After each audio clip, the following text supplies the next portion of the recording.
Hello everybody, मैं L के Prajapati YouTube channel में आपका फिर से स्वागत करता हूं। आज का टॉपिक है क्लास 10th का साइंस फिजिक्स है कि अवतल दर्पण में सिद्ध करना है 1/f बराबर 1/u प्लस 1/v। चलिए देखते हैं, हम लोग फिगर को ड्रॉ करते हैं।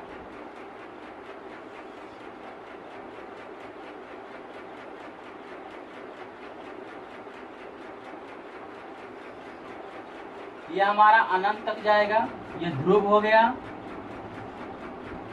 ये ए बी कोई वस्तु हम मान लिए, ये अनंत ओ कोई मान लिए, ये आपतित हो रही है।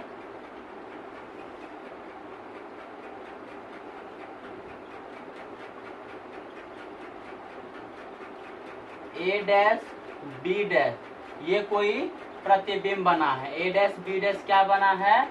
कोई प्रतिबिंब बना है। ये फोकस दूरी है और ये वक्रता त्रिज्या है। ये एम डैश कोई अवतल दर्पण है। ध्रुव से लेकर के यहाँ तक हो जाएगा एफ पी एफ, और ये हो जाएगी हमारा प्रतिबिंब हो जाएगी, और ये पी सी हो जाएगी, पी सी हो जाएगी, 2f हो जाएगी, और वस्तु यहाँ रखा हुआ है तो u हो जाएगी। ठीक है, अब इसमें क्या करना है सो ध्यान दीजिएगा कि अब इसमें मानेंगे कि माना एम डैश एक अवतल दर्पण है। माना एम डैश एक अवतल दर्पण। ये जो पूरे लाइन जो दिखाई दे रहा है ना, ये पूरे के पूरे क्या है? प्रधान अक्ष है। माना कि एम डैश एक अवतल दर्पण है जिसके प्रधान अक्ष पर ये अनंत ओ जो लिए है, ओ कोई नाम ले लिया अनंत। ये एरो का चिन्ह कहाँ तक जाएगा नहीं जाएगा कुछ भी पता नहीं, इसलिए यह अनंत हो गया।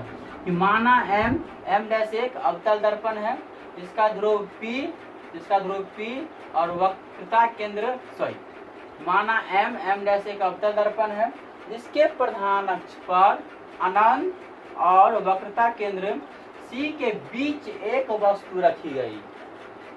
माना एम डैश एक अवतल दर्पण है जिसके प्रधान अक्ष पर अनंत और वक्रता केंद्र C दोनों के बीच में देखिए तो एक वस्तु ए भी है।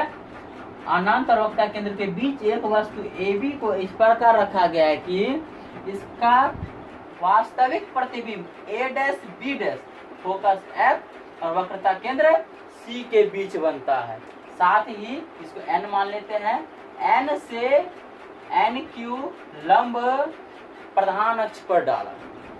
जितना बात हमने बोला है एक बार फिर से हम बोलते हैं, ध्यान दीजिएगा कि माना एम डैश एक अवतल दर्पण है जिसके प्रधान अक्ष पर अनंत और वक्रता केंद्र C के बीच एक वस्तु AB को इस प्रकार रखा गया है कि उसका वास्तविक प्रतिबिंब A dash B dash focus F और वक्रता केंद्र C के बीच बनता है। ठीक है, साथ ही n से NQ लंब प्रधान अक्ष पर डाला। एक बार फिर से बोलते हैं कि माना एम डैश एक अवतल दर्पण है जिसके प्रधान अक्ष पर अनंत और वक्रता केंद्र C के बीच में एक वस्तु AB इस प्रकार रखा हुआ है कि उसका वास्तविक प्रतिबिंब A dash B dash focus दूरी F तथा वक्रता केंद्र C के बीच बनता है। साथ ही n से NQ प्रधान अक्ष पर लंब डाला। इतना बात लिखते हैं। माना एम डैश एक अवतल दर्पण है। माना एम डैश एक अवतल दर्पण है जिसके प्रधान अक्ष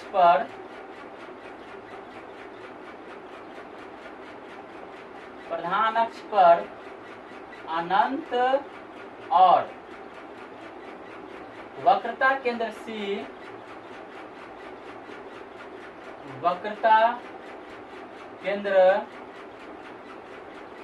C के बीच एक वस्तु इस प्रकार रखी गई है कि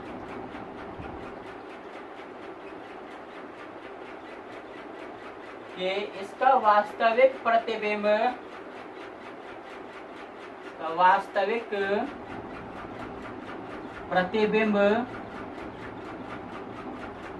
ए डैश बी डैश फोकस दूरी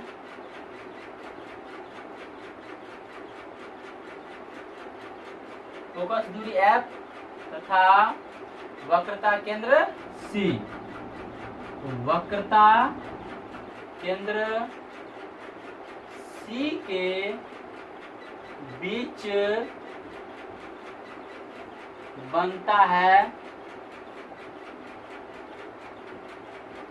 तथा बिंदु N से NQ लंब प्रधान अक्ष पर, अब इसको हटा देते हैं, प्रधान अक्ष पर डालें।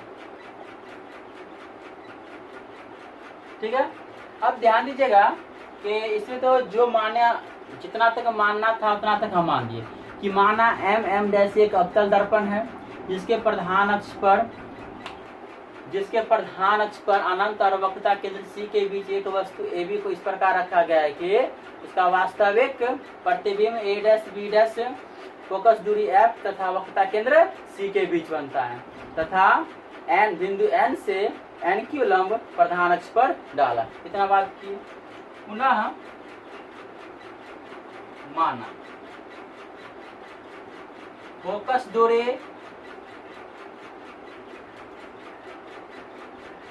प्रतिबिंब के दूरी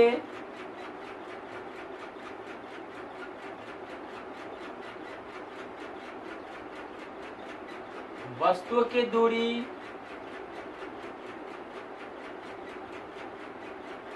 वक्रता त्रिज्या। अब यहाँ पे ध्यान दीजिएगा कि कोई भी दूरी हम लोग मापेंगे, साइन कन्वेंशन चिन्ह परिपाटी में बताए थे हम लोग, और आप लोग नहीं पढ़े होंगे तो इस वीडियो के डिस्क्रिप्शन बॉक्स में दिया रहेगा चिन्ह परिपाटी और दर्पण सूत्र, दोनों का लिंक रहेगा, आप लोग पढ़ लीजिएगा। कि कोई भी दूरी जो मापेंगे ना हम ध्रुव से मापेंगे। कहाँ से मापेंगे? ध्रुव से ही मापेंगे। तो हमारा फोकस दूरी है ना, तो PF हो जाएगा हमारा फोकस दूरी। अब यह फोकस दूरी PF बराबर F, फोकस दूरी को F से सूचित करते हैं, प्रतिबिंब की दूरी को V से सूचित करते हैं, वस्तु की दूरी को U से सूचित करते हैं। अब ध्यान दीजिएगा यह प्लस होगा कि माइनस, सो यहाँ पे मेन क्वेश्चन उठता है। तो ध्रुव से अगर राइट साइड दाईं तरफ जितना भी चीज रहेगा वह होगा प्लस में, और ध्रुव से बाईं तरफ जितना भी होगा फोकस दूरी, वक्रता त्रिज्या, प्रतिबिंब की दूरी सभी होगा क्या? माइनस में होगा। ये क्या चीज हो जाएगा? माइनस में। प्रतिबिंब की दूरी PA डैश, प्रतिबिंब यहाँ बन रहा है ना, तो PA डैश हो गया, PA डैश। तो PA डैश तो हो गया, तो प्रतिबिंब की दूरी को V से सूचित करते हैं, ये हो जाएगा माइनस। अब वस्तु की दूरी, वस्तु यहाँ रखा हुआ है ना, तो PA डैश, कोई भी दूरी कहाँ से मापेंगे? ध्रुव से, ध्रुव को ही मूल बिंदु मानकर मापेंगे, तो PA डैश बराबर हो जाएगा U, ये माइनस में हो जाएगा।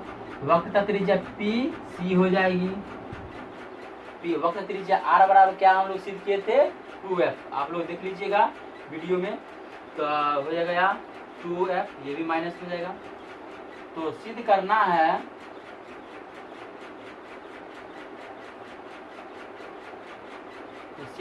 है कि 1/F बराबर 1/U प्लस 1/V।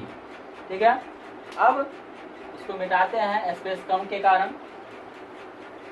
अगर समझ में नहीं आया होगा तो वीडियो के एक बार पुनः चालू करके देख लीजिएगा, तो आप लोगों को अवश्य आ जाएगी। और 3, 4, 5 कम से कम 5 बार इसको प्रैक्टिस अवश्य कीजिएगा लिख करके, जैसे हम बोलते हैं लिखते हैं उसी तरह।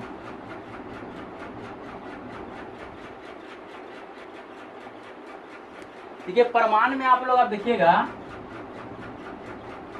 प्रमाण को इंग्लिश में बोलते हैं प्रूफ। अब इसमें दो त्रिभुज से कंपेयर करेंगे। दोनों त्रिभुज से चलेंगे, ये त्रिभुज और ये त्रिभुज से चलेंगे।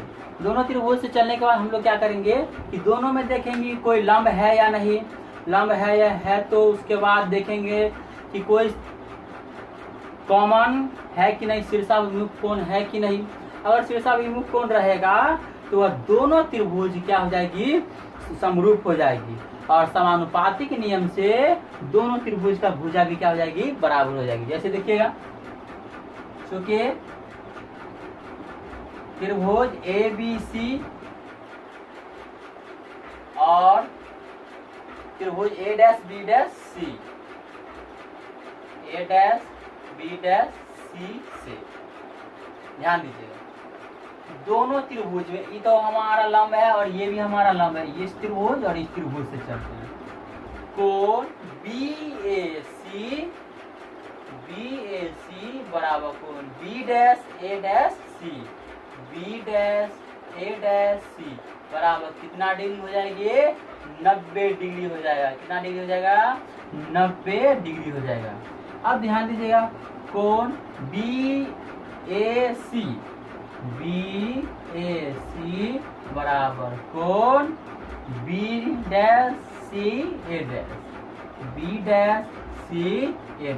अब ये दोनों त्रिकोण बराबर क्यों हुआ, तो ध्यान दीजिए, क्योंकि दोनों त्रिभुज में C का तो शीर्ष यानी कि माथा, शीर्ष दोनों का चोटी एक ही है ना, तो ये बराबर क्यों हुआ, शीर्षाभिमुख कोण के कारण बराबर हुआ। किस कोण के कारण बराबर हुआ, शीर्षाभिमुख कोण के कारण।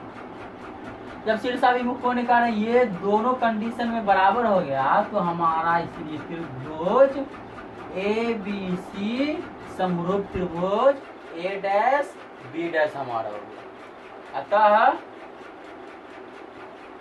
इनकी भुजाएं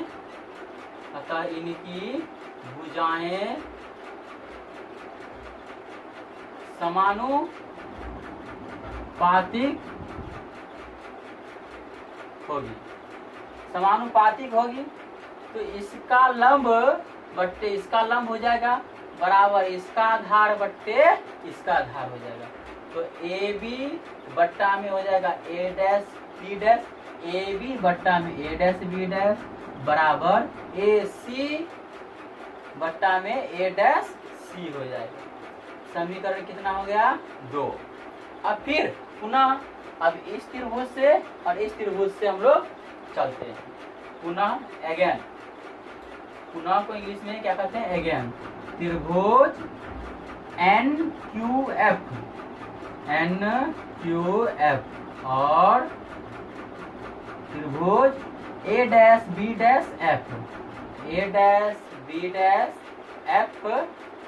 से सेम जितना प्रक्रिया इसमें किए हैं उतना प्रक्रिया इसमें भी होगा। तो ये भी हमारा लंब है, इसमें भी ये भी हमारा लंब है, और दोनों में F हमारा क्या है, शीर्षाभिमुख कोण है। तो कोण NQF बराबर कोण B'A'F बराबर कितना डिग्री हो जाएगा, 90 डिग्री हो जाएगा। फिर कोण NFQ बराबर कोण B'F'a'। क्यों बराबर हुआ, तो शीर्षाभिमुख कोण के कारण दोनों त्रिभुज का जो शीर्ष है एक ही है, तो शीर्षाभिमुख कोण के कारण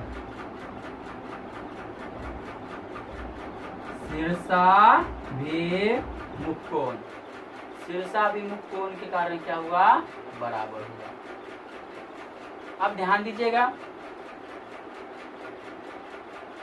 तो ये त्रिभुज क्या हो जाएगी, इसलिए त्रिभुज समरूप हो जाएगी। NQF समरूप त्रिभुज A', B', F, ये दोनों त्रिभुज क्या हो जाएंगे, समरूप हो जाएगी। अतः इनकी भुजाएं क्या होगी, समानुपातिक होगी। इनकी भुजाएं समानुपातिक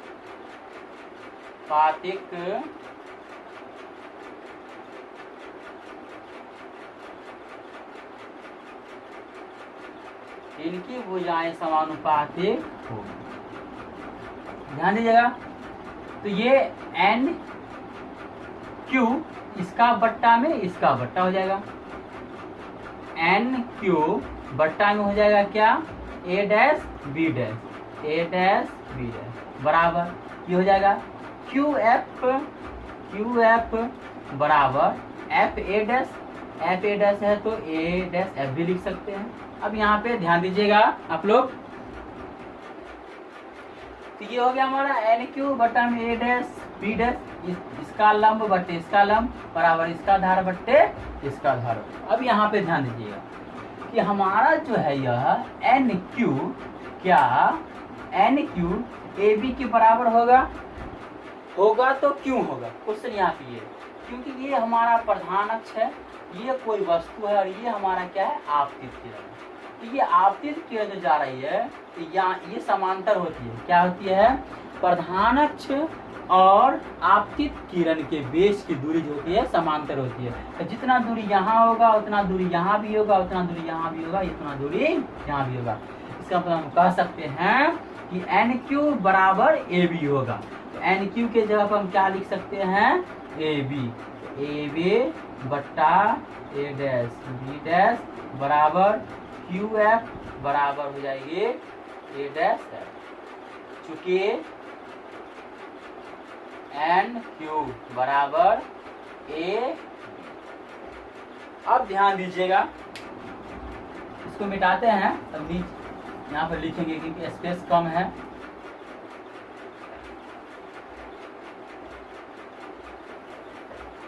अब ध्यान दीजिएगा कि हम क्या बोलने जा रहे हैं।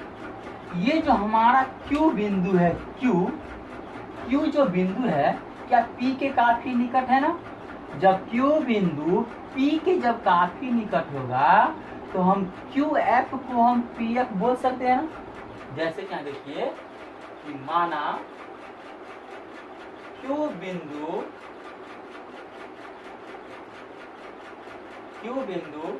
P के काफी निकट है, Q बिंदु इसके क्या निकट है, काफी निकट है, इसीलिए PF बराबर हम लोग क्या लिख सकते हैं, QF।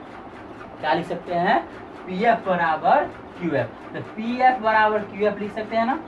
दर्पण का द्वारा मैं बताया था हम लोग कि PF बराबर हो जाएगा QF। क्यों हुआ कि बिंदु Q जो है P के कहाँ स्थित है, काफी निकट है, काफी निकट है, तो PF बराबर हो जाएगी QF। अब QF के जगह पर हम PF रख देते हैं, AB बट्टा में A डैश B डैश बराबर हो जाएगा यहाँ पे QF की जगह पर PF बट्टा में जो बचा A dash F। Equation second.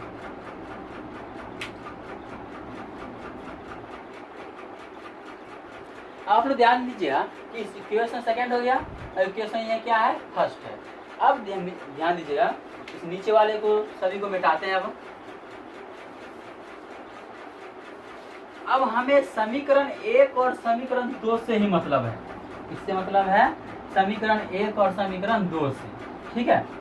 तो समीकरण 1 और 2 में क्या कॉमन है, ये और ये बराबर है। जब ये और ये बराबर है तो ये और ये भी क्या होगा, बराबर होगा। मैथमेटिक्स का नियम यह कहता है कि समीकरण 1, 2, 3, 4 कुछ भी रहे, सभी में से कोई एक LHS बराबर होगा तो RHS खुद पे खुद बराबर होगा, और RHS बराबर होगा तो LHS खुद पे खुद बराबर होगा। अब ध्यान दीजिएगा, समीकरण 1 और 2 से क्या बराबर हो जाएगा, PF बट्टा में हो गया A डैश F बराबर ये हो जाएगा AC बट्टा में A डैश C। ये और ये क्या हो गया, बराबर। LHS बराबर तो RHS बराबर। अब समीकरण 1 को हम क्या करते हैं, मिटाते हैं। ध्यान से समझिएगा, समीकरण 1 और 2 से चले। अब यहाँ पे ध्यान देने वाली बात है। अब यहाँ तक तो समझ गए होंगे आप लोग कि अब ये PF और A डैश F बराबर AC बट्टे A डैश C। इसी में अधिकतर स्टूडेंट कंफ्यूज करते हैं तोड़ने में। अब फिगर पे समझिएगा कि कोई भी काम कहाँ से करेंगे हम लोग, पी एफ से करेंगे, सॉरी मूल बिंदु से करेंगे। मूल बिंदु कौन है, तो पी है। और हम लोग घटाते हैं तो पहले बड़ा में से घटाते हैं कि छोटा में से, बड़ा में से न घटाते हैं, तो बड़ा में से क्या घटाएंगे, छोटा को घटाते हैं। ये पी एफ है, क्या है, पी एफ। पी एफ क्या हो गया, पी एफ, सॉरी उल्टा लिखा गया, ये पहले ये इधर होगा बराबर पी एफ बट्टे ए डैश एफ। ये पी एफ ए सी है ना, ए सी इतना है ना, हमें इतना का मान चाहिए। इतना का मान, ए सी का मान चाहने के लिए क्या करेंगे, पूरे पी ए में से पी सी घटा देंगे तो इतना मान आ जाएगा। ध्यान दीजिएगा, यहीं पर समझने वाली बात है। हमें क्या चाहिए, ए सी चाहिए। तो कोई भी काम कहाँ से करेंगे, मूल बिंदु। मूल बिंदु कौन होता है, ध्रुव। तो ए सी है ना, ए सी का मान चाहिए, मात्र इतना का मान चाहिए। तो पी ए में से पी सी को क्या करना है, घटाना है। तो पी ए माइनस हो जाएगी पी सी बट्टा में ए डैश सी। अब क्या चाहिए, ए डैश सी इतना चाहिए, इतना ए डैश सी। पी सी में से, पी सी में से पी ए डैश घटाना है। पी सी में से पी ए डैश घटाएंगे। अब यहाँ पी एफ है ना, ये पी एफ तो खुद इतना ही है, ये पी एफ का क्या हो जाएगा, पी एफ बट्टा में ए डैश एफ। ए डैश एफ इतना मान चाहिए हमें, इतना मान। तो बड़का P A dash, P A dash minus P F, P F. तो पूरे बड़का में से इतना घटा देंगे छोटा वाला, तो आ जाएगा हमारा ये ए डैश एफ। अब क्या कीजिएगा, सबका मान आ गया, वस्तु की दूरी आ गया। हम बताए थे कि वस्तु की दूरी पी ए बराबर माइनस यू, वक्रता त्रिज्या पी सी बराबर माइनस 2f, और पी ए डैश प्रतिबिंब की दूरी माइनस भी, पी एफ फोकस दूरी बराबर माइनस एफ। सबका वैल्यू पुट कर दीजिए। पी ए है माइनस यू, ये माइनस, और पी सी का मान कितना है, माइनस 2f। ब्रैकेट के साथ पी सी का मान हो जाएगा minus 2f minus P A dash के मान कितना, माइनस बी, ब्रैकेट के साथ माइनस बी। ये माइनस है इसका, और पी ए डैश का मान कितना है, माइनस बी बराबर पी एफ का मान हो जाएगा माइनस एफ बटा में पी ए डैश का मान हो गया माइनस ये, माइनस इसका माइनस ये, और ये पी एफ है, तो पी एफ का हो गया माइनस है। ठीक है, वैल्यू सबका बैठा दिए हैं यहाँ से। अब इसको हटाते हैं। अब ध्यान दीजिएगा, तो ये इसको माइनस यू माइनस माइनस क्या हो गया, प्लस 2f बट्टा में ये minus 2f minus minus plus भी बराबर माइनस एफ बट्टा में माइनस ये माइनस, और ये माइनस क्या हो गया, प्लस एफ। अब ध्यान दीजिए कि अब इस दोनों को क्रॉस गुना करेंगे, कोना कानी गुना करते हैं, कोनिया गुना करते हैं। माइनस यू को माइनस इससे गुना करेंगे, ठीक है। तो माइनस माइनस क्या हो जाएगा, प्लस यू को भी से गुना करेंगे तो यू भी, फिर ये माइनस और ये प्लस, माइनस हो गया। 2f को भी से गुना करेंगे तो 2f भी हो गया। इस माइनस भी को इस दोनों से गुना कर दिए। अब प्लस f को इन दोनों से गुना कर दिए, तो माइनस प्लस माइनस u को वो f से गुना करेंगे तो uf प्लस प्लस, तो प्लस हो जाएगी। 2f को f से गुना करेंगे तो हो जाएगा 2f स्क्वायर बराबर minus minus plus 2f square plus minus minus v को f से गुना करेंगे तो हो जाएगा यहाँ पे vf। देखिए बराबर के आर पर अगर एक रंग रहता है तो वह क्या हो जाती है, कट जाती है। 2v स्क्वायर से 2f स्क्वायर से 2f स्क्वायर कट गया, जो बच गया वो लिखिए u भी माइनस 2f भी माइनस uf बराबर माइनस vf। एक रंग वाला आप उस पर भेज दीजिए। देखिए यहाँ माइनस में वी एफ है ना, यहाँ पर क्या है माइनस में एफ भी है। तो ये और ये एक रंग है, इसको उस पर भेज दीजिए। तो यू भी माइनस यू एफ बराबर, ये माइनस से उस पर जाएगा तो प्लस हो जाएगा, प्लस एफ भी माइनस वी एफ। तो यू भी माइनस यू एफ, ये दो में से एक गया कितना बचेगा, दो में से एक गया कितना, तो इसको सीधा कर लिख दीजिए। अब ठीक है, तो हो गया यहाँ पे वी एफ। दोनों में से बड़ा कौन है, ये है ना, 2 है, इसके सामने का चिन्ह हो जाएगा प्लस, ये प्लस में हो गया। अब समझ में नहीं आता होगा कि सर जी अब तो यहाँ ये बट्टा में है, तो बट्टा में है, तो बट्टा में लाने के लिए अब क्या करिएगा, सो ध्यान दीजिएगा। तो हम लोग क्या करेंगे, यू भी है माइनस यू एफ बराबर वी एफ है। अब ध्यान दीजिएगा कि बट्टा में लाने के लिए तो हमें क्या करना पड़ेगा, भाग देना पड़ेगा। क्या करना पड़ेगा, भाग देना पड़ेगा। तो ध्यान दीजिएगा, दोनों तरफ यू भी एफ से भाग देने पर इसमें दोनों तरफ में भाग देने पर यू भी बट्टे यू भी F minus U F minus U F बट्टे यू भी एफ बराबर वी एफ बराबर यू भी एफ।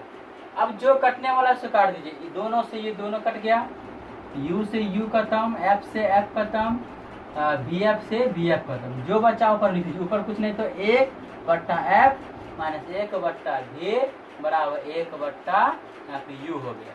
तो ये माइनस है, उस पर चला गया तो प्लस हो जाएगा, 1/f बराबर 1/u प्लस 1/v। ये हो गया सीधा हमारा। अब यहीं पर ये तो सीधा हो गया हमारा। आप लोग इसको भी मिटाते हैं। आप लोग जानते होंगे कि f बराबर